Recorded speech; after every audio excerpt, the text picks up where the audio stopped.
Okay, yan. Sa atin ibigay nga sa ating tanungan portion. Dito tayo kay kay brother okay, Ate Edna. Ate Edna, meron kang katanungan dyan, Ate Edna? Okay, Brother John daw.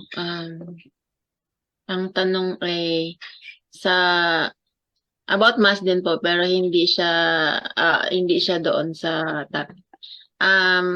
Bakit daw po hindi sinasabi yung amen diyan sa Our Father? Brother Angel, bakit daw walang amen sa Our Father? Walang amen po talaga actually, no? Hindi po siya, wala, yun po yung turo. Wala naman po talagang amen sa Our Father. Hindi po natin alam kung bakit, but usually wala talaga eh, no? Tinitingnan ko nga bakit wala siyang amen, no? So baka yun po yung ano ng simbahan. So whatever the simbahan teaches, so authority po yun, and yun na lang po, sundin na lang po natin, kapatid. Ang amen, Ayan. ang amen kasi nauna na yan na, 'di ba, sa after Sanctus, sunod-sunod din eh. Sanctus and acclamation. After acclamation, ang ano na ang amen. Una ang amen, then our Father, yes, our Father, Lamb of God in communion. Una ang amen bago ang Lord's Prayer, Ate Edna.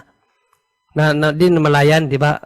Pagka magkakanta ng Sanctus, haawitin naman ang acclamation. Yung we remember how you loved us, or yung ano ba yung ano ng acclamation?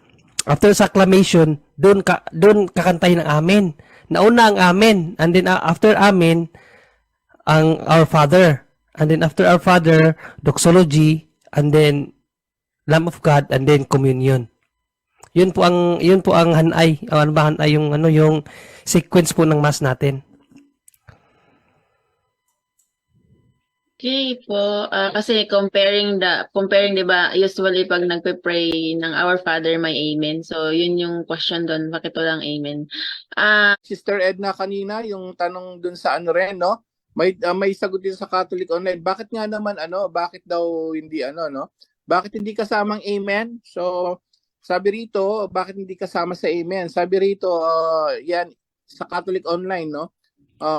Why there's no amen in Lord's Prayer, the Mass. Sabi rito, the liturgical reform extensively reordered the communion rites, and this led not so much to dropping the amen after Our Father, but to its postponement. So parang pinostpone lang pala. Postpone lang. Yes, so yung communion rites kasi na reordered yan. So hindi masyadong hindi na nila masyadong inaano yung amen. Instead, ang sabi rito, 'di ba? Sabi rito, kung maalala nyo, ano ba dito? Okay.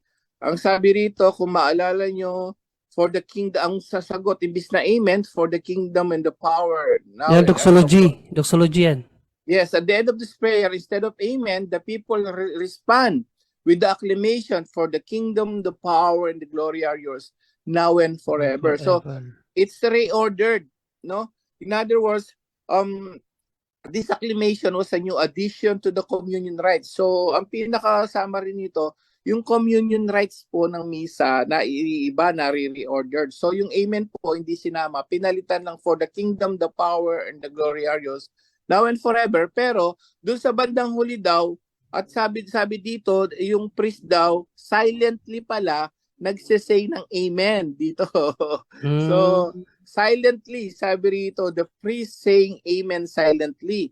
At para mabuo yan doon sa bandang huli, after ng Cordero ng Diyos, nandun lahat po yon. So it's a matter of kasama pala talaga sa misa yan, na reordered siya, hindi talaga ilalagay yan kasi parang hindi na masyadong in-specify yung amen. Ang specify is, for the kingdom, the power, and the glory are yours now and forever. Yung po yung specification, yung po yung sagot, kapatid, no? Instead of amen. But the Father, sabi rito, yung priest ang nagsasabi pala nun na amen. Ayun. So may natutunan po tayo ngayon. Okay. Dahil kahit din dito sa Kahit dito sa panalangin natin, Panginoong Jesucristo, hindi naman nilagyan niya ng amen pagkatapos niya manalangin. Nagkasala ibang sa amin. At text huwag mo daw, kaming text hayaang wala. matukso, kundi iligtas mo kami sa masama. Wala nang amin dito sa magandang Walang balita amen. Biblia. Walang amin. So, in other words, dagdag lang yan talaga. Originally daw, wala naman talagang amen yan. So, ang sabi sa Catholic Online ng pare, ang dahilan nga doon, na-reorder yung communion rites, yung mga dating sinasabi ng amen, tinanggal na yon, bagkos pinalitan nun yung doxologies for the kingdom, the power and glory, now and forever. Yun po. Yun po yung dahilan, kapatid. Salamat po. Salamat, Brother Angel. Pasing